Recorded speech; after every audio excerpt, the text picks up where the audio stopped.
हाँ भाई, कैसे हो सब? सब बढ़िया सबके जीवन में? कोई दिक्कत, प्रॉब्लम, परेशानी नहीं है ना? तो आज गुरु क्या लेके आए हैं? Means of transport. अरे ये ट्रांसपोर्ट ऑफ प्लांट्स वाला चैप्टर है ना, ट्रांसपोर्ट ऑफ मिनरल्स, न्यूट्रिएंट्स, ये सब चीजें, वाटर, अरे transport of water and minerals, तो वो चैप्टर में से हम लेके आए हैं। अब सुन, यहाँ पे जो मीन्स ऑफ ट्रांसपोर्ट होंगे, डिफ्यूजन, फैसिलिटेड डिफ्यूजन, और वो एक और कौन सा होता है, पंप वाला, हैंड पंप वाला, अरे नहीं पंप, हाँ हाँ वो पंप वाला, पंप मतलब पंप से नहीं करते, और एक होती है साइटोप्लाज्मिक स्ट्रीमिंग। ये सब आपको कहाँ पे काम में आएंगे? सेल बायोलॉजी में। अरे वहां पे भी तो होते हैं ना, हाँ, फैसिलिटी डिफिजन वगैरह। तो अभी आपको क्या करना है, ये मतलब पूरा एनसीईआरटी का निचोड़ तो हो गई, लेकिन एनसीईआरटी के बगल में लिख लेना इन सब चीजों को, जिससे क्या अब अगली बार तुम पढ़ोगे ना तो जल्दी जल्दी रिवीजन हो जाएगा। समझ लिया है? ठीक। तो अब आओ गुरु, सबसे पहली चीज क्या है? डिफ्यूजन। ये जो है सर, हम पढ़े हैं सर, हम 10वीं में पढ़ के आए हैं सर। देखिए, मजाक वाली बात नहीं है। वो केमिस्ट्री में हमने पढ़ा था कि डिफ्यूजन कुछ नहीं होता, हाई कंसेंट्रेशन से लो कंसेंट्रेशन की तरफ जाते हैं। अच्छा, इसको हम डिफ्यूजन कहते हैं। अच्छा, और सर इफेक्टर्स वगैरह क्या होते हैं सर? अभी बताएंगे, देखते जाओ। तो देखो, सबसे पहले अपना क्या था? डिफ्यूजन। इसके कुछ फीचर्स होते हैं। फीचर्स मतलब, अरे मतलब कैसे वगैरह जो है मोशन वगैरह करेगा। अच्छा, ये एक रैंडम प्रोसेस होती है। अच्छा, मतलब जैसे ही क्या हुआ, किसी की कंसंट्रेशन हाई हो गई ना, वो क्या सोचेगा कि मैं ही भगवान हूँ। वो लो कंसंट्रेशन की तरफ क्या करेगा, मतलब जो भी पार्टिकल्स हैं, सॉलिड सॉल्वेंट या फिर सॉल्यूट के पार्टिकल्स हैं, उसको मोशन कर देगा। कहाँ से? लेकिन हाई कंसंट्रेशन से लो कंसंट्रेशन। तो सर लो से हाई नहीं हो रहा होगा? हो रहा होगा, हम समझ रहे हैं आपकी भावनाओं को। हाई कंसंट्रेशन से लो कंसंट्रेशन की तरफ जाएगा, इतना याद रखना। जो क्योंकि जो नेट मूवमेंट होगा ना, सुनो, जो नेट मूवमेंट होगा वो कहाँ से कहाँ होगा? हाई कंसंट्रेशन से लो कंसंट्रेशन की तरफ। समझ गए? समझ गए सर। हाई कंसंट्रेशन से लो कंसंट्रेशन की तरफ नेट मूवमेंट। ठीक। अब सुन, ये रैंडम प्रोसेस होती है। ठीक। जो डिफ्यूजन है वो रैंडम है और स्लो होता है, मतलब धीमे धीमे होता है। कैसा होता है? धीमे धीमे। अच्छा, ठीक ठीक ठीक, धीमे धीमे होता है। ठीक। और ये पैसिव प्रोसेस है। वैसे मतलब कोई एनर्जी की आवश्यकता नहीं है इसमें। जैसे ही एक, मतलब जैसे मान लो ये हमारा क्या है, अरे ऐसे समझो, हमने घर में वो धूप बत्ती जलाते हो ना, अरे अगरबत्ती, धूप बत्ती जो भी होता है, अब सबके अलग अलग सबकी जलती है ना, तो अब अपन एक कोने में वो लगाते हैं। हाँ, या फिर ये भी नहीं समझ रहे तो वो पूरे कमरे में नहीं, मतलब पूरे रूम्स में नहीं फैल जाती उसकी खुशबू। अरे ये भी नहीं समझ रहे तो मम्मी जब घर पे खाना बनाती हैं, कुछ मतलब अच्छा बनता है, कुछ भी अच्छा बनता है, तो अपने को स्मेल नहीं आ जाती? वो मुंह में से सर पानी भी तो निकलता है। हाँ, तो वो भी, वो एक क्या तरीके का क्या है, वो डिफ्यूजन है। अच्छा, डिफ्यूजन ऑफ गैस। ठीक ठीक ठीक, समझ गए सर। और ये डिपेंड नहीं करती किस पे? सिस्टम पे, जिस पे ये चल रहा है ये सब कार्यक्रम डिफ्यूजन का। ठीक। अब सुनो, मेन चीज क्या है, ये पैसिव प्रोसेस है और बहुत स्लो होती है, धीमे धीमे। अच्छा, ठीक है। अब ये बताइए सर कि ये किन फैक्टर्स पे डिपेंड करती है? ऐसे बहुत से फैक्टर्स होते हैं, ये कैसे होते हैं देखो। तो देखो भैया, ये क्या है, हमारे फैक्टर्स जो क्या इफेक्ट करते हैं, मतलब किस पे इफेक्ट करते हैं? डिफ्यूजन को। कैसे करेंगे सर? कुछ नहीं, देखो हमने क्या बताया था, ये पैसिव प्रोसेस है और बहुत धीमे धीमे होती है। तो देख, सबसे पहला है size of particle. Size of particle मतलब बोले तो, जैसे अगर छोटा सा पार्टिकल है तो जल्दी जल्दी डिफ्यूज हो जाएगा। अरे समझ रहा है ना, छोटा सा पार्टिकल है, जल्दी दौड़ के चला जाएगा। कहाँ पे? मतलब उसकी ड्रीम पोजीशन के पास। अच्छा, फास्ट, उसमें फास्ट डिफ्यूजन होगा। और दूसरी चीज क्या होती है ना, कंसंट्रेशन ग्रेडियंट। हाँ सर, ये बनना तो जरूरी है। अगर कंसंट्रेशन ग्रेडियंट ही नहीं बनेगा तो क्या डिफ्यूजन हो पाएगा? मतलब कंसंट्रेशन ग्रेडियंट मतलब क्या? हाई कंसंट्रेशन से लो कंसंट्रेशन की तरफ। अच्छा, फिर तीसरी चीज क्या होती है? Pressure difference. हाँ सर, प्रेशर डिफरेंस होना भी जरूरी है, नहीं तो क्या, मतलब अगर गैस में अपन बात करेंगे तो प्रेशर डिफरेंस होना जरूरी है। किसका? पार्टिकल्स का, गैस के पार्टिकल्स का। तो तब क्या हो पाएगा? सही से डिफ्यूजन हो पाएगा अच्छे तरीके से। फिर चौथी चीज होती है टेम्परेचर। टेम्परेचर पे भी डिपेंड करता है। अगर हाई टेम्परेचर है तो मतलब जो गैस के मॉलिक्यूल्स होंगे वो जल्दी जल्दी क्या कर जाएंगे? मोशन कर जाएंगे। अरे यार, अब तुम लोग ऐसा मत करो। फिजिक्स पढ़ते हो कि नहीं पढ़ते? थर्मोडायनेमिक्स पढ़ी है? हाँ सर, पढ़ी तो है। वो उसमें आइडियल गैस मॉलिक्यूल होता था सर। वो जो है टेम्परेचर पे डिपेंड करती थी उसकी स्पीड। कैसे? अरे देखो, आइडियल गैस मॉलिक्यूल के लिए पोटेंशियल एनर्जी कितनी होती थी? जीरो। हाँ, और काइनेटिक एनर्जी जो होती थी वो जीरो नहीं होती थी। और जो काइनेटिक एनर्जी है वो डायरेक्टली प्रोपोर्शनल होती है किसके? टेम्परेचर के। जैसे तुमने टेम्परेचर बढ़ाया, काइनेटिक एनर्जी उसकी क्या होगी? बढ़ेगी। अरे सर, ये फिजिक्स पे आ गए। अरे देखो, थर्मोडायनेमिक्स देखो जाके, अलग सर ने पढ़ा के रखा पूरा। हाँ, यूट्यूब पे फ्री में डला है पूरा। टेम्परेचर पे डिपेंड करता है। और तीसरी, मतलब जो लास्ट चीज होती है वो होती है सॉल्युबिलिटी। कि भैया तुम्हारा जो सॉल्यूट है या फिर जो भी गैस मॉलिक्यूल है वो मतलब सॉल्युबल तो होना चाहिए। अब जैसे हम लोग अपनी जब बात करेंगे बॉडी की, मतलब प्लांट्स की बॉडी की, अपनी बॉडी की, तो उसमें क्या होता है? Permeability of membrane. मतलब जो हमारा सॉल्यूट है या फिर सॉल्वेंट है वो परमिएबल है कि नहीं है। अच्छा, मेम्ब्रेन के साथ। समझ रहे हो? हाँ, परमिएबल होगा जल्दी निकल आएगा। और अगर नहीं, परमिएबल नहीं है तो उसके लिए हमें मतलब चैनल्स चाहिए, समझ रहे हो, या फिर पंप चाहिए। ये सब चीज़ें होती हैं। ये अपना क्या था गुरु? डिफ्यूजन। इसके बाद अभी खत्म नहीं हुआ है, इसके बाद है फैसिलिटेड डिफ्यूजन। देखो, तो देखो ये भी पता बहुत मजेदार चीज़ है फैसिलिटेड डिफ्यूजन। क्यों? इसमें कुछ इसके फीचर्स बहुत मजेदार है। अच्छा कैसे फीचर? ये जो है पैसिव होता है। हाँ पैसिव मतलब इसमें एनर्जी नहीं लगती, ये भी अच्छा पैसिव। और ये भी हाई कंसंट्रेशन से लो कंसंट्रेशन की तरफ जाता है। अच्छा डाउनहिल प्रोसेस, समझ गया ना? ठीक। ये जो है अब एनसीईआरटी ने एक बहुत बढ़िया चीज़ लिखी है कि जो लिपिड सॉल्युबल होते हैं वो तो जल्दी चले जाते हैं, क्योंकि हमारी जो प्लाज्मा मेम्ब्रेन लिपिड से बनी रहती है, फोस्फोलिपिड बाइलेयर होती है ना। हाँ लेकिन उसने लिखा कि जिनके पास हाइड्रोफिलिक मोइटी होती है, जो सॉल्वेंट्स होते हैं ना, जो सॉलिड्स होते हैं, जिनके पास हाइड्रोफिलिक मोइटी, मतलब हाइड्रोफिलिक मतलब क्या होता है? वो सर पानी से डरते हैं। अरे पानी से प्यार करते हैं। हाइड्रोफिलिक मतलब क्या? पानी से प्यार करते हैं। अच्छा और हाइड्रोफोबिक क्या होता था? फोबिक मतलब फोबिया मतलब क्या होता है? डर। हाइड्रोफोबिक मतलब पानी से डरते हैं। अच्छा तो जिनके पास क्या होती है ना, हाइड्रोफिलिक मोइटी होती है, उनका मोशन नहीं करने देता है, जो लिपिड बाइलेयर है वो उसकी मोशन नहीं करने देती, तो उसके लिए क्या प्रेजेंट होता है? चैनल प्रेजेंट होते हैं। एनसीईआरटी में लिखा है, देखना जाके, कि जिनके पास हाइड्रोफिलिक मोइटी होती है ना, वो उनका मोशन सही से नहीं हो पाता, मतलब हो ही नहीं पाता मेम्ब्रेन से, तो उनके लिए क्या प्रेजेंट होते हैं? चैनल्स। अच्छा और ये फैसिलिटेटेड मोशन के थ्रू निकल जाते हैं, समझ लिया? हाई कंसंट्रेशन से लो कंसंट्रेशन की तरफ। अच्छा ठीक है सर। अब देखो, अब जिससे नीट मतलब क्वेश्चन पूछा था वो और सुनते जाओ।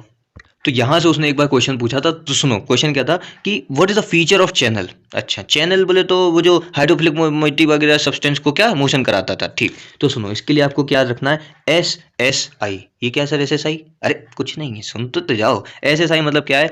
एस से हमारा है सिलेक्टिव। अच्छा सिलेक्टिव। अच्छा और एस से ये क्या है? सेचुरेशन। अच्छा पहले लिख लेते हैं सेचुरेशन। और आई से क्या है? इनहिबिशन। मतलब सर समझे नहीं सर हम? देखो जो चैनल्स होते हैं, हाँ चैनल्स, जी चैनल्स बनाते हैं ना हाइड्रोफ्लिक मोटी के लिए, हाँ तो जो चैनल्स होते हैं वो सिलेक्टिव होते हैं। मतलब ऐसा नहीं कि हर कोई नत्थु वगैरह निकल के चला जाएगा, मतलब हर कोई आए निकल के चला जाएगा। वो सिलेक्टिव होते हैं। जैसे उन्होंने बोल दिया कि भैया ये जो चैनल है वो सिर्फ सोडियम प्लस के लिए है, तो वहां से सिर्फ सोडियम प्लस आएगा, और किसी की मजाल नहीं कि वो घुस सके। अच्छा तो ये कैसे होते हैं? सिलेक्टिव होते हैं। फिर एक टाइम के बाद क्या होता है ना, सेचुरेशन आ जाता है। सेचुरेशन बोले तो क्या? अब देखो सोडियम प्लस जा रहा है, जा रहा है, जा रहा है, जा रहा है, जा रहा है, मतलब सेल के अंदर जा रहा है, और कहाँ जाएगा? प्लाज्मा मेम्ब्रेन के अंदर जा रहा है। अब एक टाइम के बाद सेचुरेशन आ गया कि भाई अब मैक्सिमम Na प्लस हो गए। अच्छा मतलब अब अगर मुझे Na प्लस का लेवल बढ़ाना है तो मुझे क्या करना पड़ेगा? चैनल का नंबर बढ़ाना पड़ेगा। समझ रहा हो? नहीं समझे? ये मेरी क्या थी? प्लाज्मा मेम्ब्रेन थी। मैंने एक सेल बनाई, प्लांट सेल, ठीक है, सेल वॉल, फिर प्लाज्मा मेम्ब्रेन। अब मैंने बोला सेचुरेशन का मतलब क्या है? यहाँ पे क्या प्रेजेंट है? चैनल्स प्रेजेंट है। हाँ सर, जो किस क्या करा रहे थे? मोशन करा रहे थे, Na प्लस वगैरह जो भी आयंस थे। ठीक। अब एक टाइम के बाद क्या हुआ? Na प्लस यहाँ से जाते गए, जाते गए, जाते गए, मैक्सिमम हो गए। अब मुझे अगर Na प्लस का लेवल बढ़ाना है सेल के अंदर, तो मुझे क्या करना पड़ेगा? इनको बढ़ाना पड़ेगा। किसको? चैनल्स मुझे बढ़ाने पड़ेंगे। अच्छा चैनल्स मुझे क्या करने पड़ेंगे? बढ़ाने पड़ेंगे। इसको हम क्या बोलते हैं? सेचुरेशन। और एक होता है इनहिबिशन। अब मैंने वही बात है ना, देखो अब जब तक तुम पेट भरने के लिए खाना खा रहे हो तब तक तो वो बहुत मजेदार चीज़ है, मतलब फूड है। और जैसे ही तुमने मन भरने के लिए खाना खाया कि यार अब मन भरे, आज देखते हैं कितनी खा सकते हैं, नहीं होता, तो वो जहर हो जाता है। फिर सुबह बैठते हैं पीछे जाके, मतलब समझ रहे हो ना, परेशानी हो जाती है। तो एक होता है इनहिबिशन। अब जैसे ही Na प्लस का लेवल बढ़ चुका है, तो यहाँ पे क्या होता है? चैनल्स जो होते हैं ना, इनके पास बाइंडिंग साइट्स होती हैं। अच्छा वहाँ पे क्या होता है? इनहिबिटर बाइंड हो जाता है जाके। इनहिबिटर क्या हो जाता है? बाइंड हो जाता है। कहाँ पे होता है? बाइंडिंग साइट पे, मतलब साइड चेन होती है। साइड चेन इतना ज़्यादा डिटेल में जानने की आवश्यकता नहीं है, बस साइड चेन पे क्या होती है? बाइंडिंग साइट होती है, जिस पे इनहिबिटर बाइंड हो जाता है, जिससे ये जो हमारा चैनल है वो बंद हो जाता है काम करना। तो फैसिलिटेटेड डिफ्यूजन अपन ने क्या क्या पढ़ा? पैसिव होता है। हाँ सर वो तो पैसिव है, एनर्जी का कोई दिक्कत वाली बात नहीं है। हाँ हाई कंसंट्रेशन से लो कंसंट्रेशन की तरफ जाएगा। लेकिन इसमें एक चीज़ क्या थी कि ये जो है हाइड्रोफिलिक जो सब्सटेंसेस होते हैं, सोल्यूट होते हैं, उनका मोशन नहीं करने देता। तो उसके लिए हम जो सेल है उसने क्या बोला कि तुम चिंता ना करो, हम अभी जिंदा हैं। अच्छा तो उसने चैनल को इंट्रोड्यूस किया, और चैनल के थ्रू क्या किया? मोशन किया। और जो क्वेश्चन पूछा था उसने, पता ऐसा क्वेश्चन पूछा था कि पहले का क्वेश्चन है, मुझे थोड़ा सा याद नहीं है साल कौन सा ईयर का था। उन्होंने बोला कि क्या हमें डिफ्यूजन में कुछ ऐसे फीचर्स दिखते हैं चैनल्स के? नहीं दिखते भैया। किस में दिखते हैं? फैसिलिटेटेड डिफ्यूजन में। और अभी आगे पढ़ेंगे तो उनमें भी ये फीचर्स दिखेंगे। कैसे? देखो अभी तीसरे नंबर पे अपना कौन है? अरे बहुत मजा आएगा, देखते जाओ। तो देखो भैया, अब किसकी बात करेंगे? एक्टिव ट्रांसपोर्ट की। बहुत हो गया पैसिव के साथ खेलने का, फैसिलिटेटेड डिफ्यूजन और डिफ्यूजन के थ्रू। हाँ अब बात है एक्टिव ट्रांसपोर्ट। एक्टिव मतलब क्या होगा? इसमें एटीपी बोले तो अरे एनर्जी सर नहीं होती थी, एडेनिन ट्राइफॉस्फेट वगैरह जो है, अच्छा मतलब एटीपी का उपयोग किया जाएगा। ठीक है, मतलब एनर्जी लगानी पड़ेगी। तो ये इसका जो एग्जाम्पल है वो क्या है? पंप। सर हमारी बॉडी पंप मिलता है क्या? अरे तुम लोग थोड़ा दिमाग लगाओ यार। अब भैया तुम लोग देखो, ब्रेन तो पढ़ा ही होगा। अरे मतलब उसका वीडियो भी डला हुआ है, तो वहाँ कौन होता था? सोडियम पोटेशियम पंप होता था। हाँ सर होता था, होता था। हाँ सर याद आ गया मुझे, वो जब अपनी जो समझ रहे हो सर, वो हम समझ गए सर, याद तो आ गया हमको कि आयनिक कंसंट्रेशन को सही करने के लिए हमारे न्यूरॉन में सोडियम पोटेशियम पंप मिलता था। हाँ, तो इसमें कुछ मतलब जो चीज़ें याद रखनी वो क्या है, ये जो है अगेंस्ट द कंसंट्रेशन ग्रेडियंट काम करता है। कौन? पंप। कैसे मतलब सर अगेंस्ट मतलब क्या, हम समझे नहीं सर। अरे देखो, बाहर जो कंसंट्रेशन लो है किसी भी आयन की, उसको क्या करेगा, लो से हाई की तरफ भेजेगा। मतलब मैंने क्या बोला, ये हमारी सेल थी, हाँ सर, सेल के ऊपर क्या था, पंप था, पंप। अच्छा, कोई भी पंप, पंप था वो, क्या पंप क्या करेगा, हैंड पंप नहीं है, क्या है, पंप है, ठीक। तो पंप क्या करेगा, लो कंसंट्रेशन से हाई कंसंट्रेशन की तरफ फेंक देगा, किसको, जो भी अपने को मतलब सेल को आवश्यकता होगी आयंस वगैरह की, ठीक। और ये कैसी प्रोसेस है, एक्टिव प्रोसेस है, ठीक है, याद रखना। अच्छा तो सर ये पंप होता क्या है, जैसे आपने बताया कि ये जो चैनल है, अरे यहाँ बताया नहीं मैंने, तो देखो चैनल कुछ नहीं होता, चैनल जो है मेड अप ऑफ प्रोटीन। अच्छा, कुछ ऐसे प्रोटीन्स मिले, उन्होंने क्या बोला, दोस्ती कर ली कि भाई अपन को सोडियम प्लस को अंदर भेजना है, और वो भी कैसे भेजना है, पैसिव तरीके से। तो उन्होंने बोला कि अपन एक प्रोटीन बना ले रहे हैं, मतलब चैनल बना ले रहे हैं, ठीक। ऐसे ही पंप भी होता है, पंप भी क्या होता है, प्रोटीन, प्रोटीन से बना हुआ रहता है। अच्छा, समझ रहे हो, ठीक है। अब इसमें सर वो मिलेगा, मतलब फीचर मिलेंगे इसमें, और क्या, इसमें भी क्या मिलेगा, फीचर मिलेंगे। कैसे, मतलब अगर क्वेश्चन बोल दे कि फीचर ऑफ पंप बताओ, तो आप लोगों को ज़्यादा नहीं सोचना है, क्योंकि जब ज़्यादा सोचते हैं तो गलती हो जाती है। क्या सोचना है, SSI, सिलेक्टिव, सैचुरेशन और इनहिबिशन। सेम ऐसे, मतलब सिंपल एज जिस चैनल, समझ लो इंग्लिश, ठीक। Feature of channel as simple as channel, कौन, पंप। सबसे पहला क्या, सिलेक्टिव, कि भाई ये सिलेक्टिव है कि भाई कौन किसको आदान प्रदान करना है, मतलब किसको अंदर किसको बाहर करना है, समझ रहे हो, सोडियम पोटेशियम पंप की तरह। फिर सैचुरेशन हो जाएगा। अब एक टाइम के बाद क्या होता था, सैचुरेशन की भैया अब तुम चाहे जितने फेंक लो, मतलब लेकिन वो बात नहीं बनेगी, तो उसके लिए हमको क्या करना पड़ेगा, पंप को बढ़ाना पड़ेगा, पंप के नंबर को बढ़ाना पड़ेगा। और एक के टाइम के बाद फिर भैया अब बहुत ज़्यादा हो गया, तो उसको रोकने के लिए कौन होता है, इनहिबिटर भी होता है, इनहिबिशन, ठीक। इनहिबिशन वही सेम है, साइड चेन पे इनहिबिटर बाइंड कर जाएगा, हाँ, जिससे जो सोडियम पोटेशियम पंप है वो रुक जाएगा काम करना, ठीक। एक चौथा और होता है, बस ये लास्ट है, एनसीईआरटी का, ये सुन लो जरा। हाँ, तो देखो भैया, साइटोप्लाज्मिक स्ट्रीमिंग। अब स्ट्रीमिंग से समझ में तो आ रहा होगा कि साइटोप्लाज्म क्या हो रहा होगा, कुछ कर रहा होगा। अब क्या कर रहा होगा वो अभी समझते हैं। देखो सबसे पहले बात, ये कैसी प्रोसेस होती है, एक्टिव प्रोसेस होती है, क्योंकि जब दिमाग में आती है ना कि साइटोप्लाज्मिक स्ट्रीमिंग क्या होती है, एक्टिव होती है, पैसिव, तो हम लोग भूल जाते हैं। तो याद रखना कैसी होती है, एक्टिव, मतलब इसमें क्या होगा, एनर्जी देनी पड़ेगी। अच्छा सुनो, ये प्रेजेंट होती है कुछ प्लांट्स में और साथ साथ फंगई की सेल्स में। अच्छा, बस इतना याद रखना, ज़्यादा नहीं, ठीक। फंगई की सेल में प्रेजेंट होगी और कुछ प्लांट्स में प्रेजेंट होगी। अब इसमें होता क्या है, देखो कुछ नहीं, ये हमारी क्या है, प्लांट सेल है, मान लेना भैया ये क्या है, प्लांट सेल, ठीक। अब सुनो, प्लांट सेल का ये क्या मैंने बनाया, वैक्यूल, ठीक। वैक्यूल के जो है आजू बाजू में जो साइटोप्लाज्म होगा, हाँ होगा सर, उसका क्या होगा, मोशन होगा। बोले तो सर हम समझे नहीं सर, वो मतलब क्या कहना चाह रहे हैं आप। अरे उसका क्या होगा, मोशन होगा। अरे ब्रेक डांस झूलते हो, अरे मेला लगता होगा आपके गांव में, हाँ गांव में, अरे सर हम तो सिटी में रहते हैं। अरे तो मतलब कभी ना कभी तो मेले में गए होगे ना, तो उसमें ब्रेक डांस होता था ना। हाँ सर, वो नाम तो सुने हैं सर, जिसको मतलब जिस पे बैठ के ऐसे चक्कर से आने लगते थे, गोल गोल घूमता था। हाँ तो वो ऐसे ही क्या होगा, साइटोप्लाज्म क्या कर रहा होगा, मोशन कर रहा होगा। अच्छा, तो सर इससे मतलब फायदा क्या है, साइटोप्लाज्म ही तो मोशन कर रहा है, इसका फायदा है शॉर्ट डिस्टेंस में।